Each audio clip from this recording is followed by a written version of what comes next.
Back to Greenbrier County, where the countdown for the State Fair of West Virginia is officially underway. It's a time that a lot of people look forward to, not only here in the state of West Virginia, but just across the border in Virginia.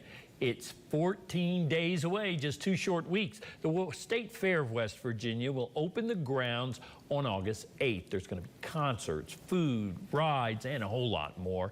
Now, coming up on their 100th year, the staff is shooting for this 99th edition to extend, or I should say exceed, last year's records. Although the start of the State Fair is nearing the start of the school year, once again, the Chief Executive Officer is telling us that this year's fair is going to be a great place for you to wrap up your summer before you jump back into a new school year.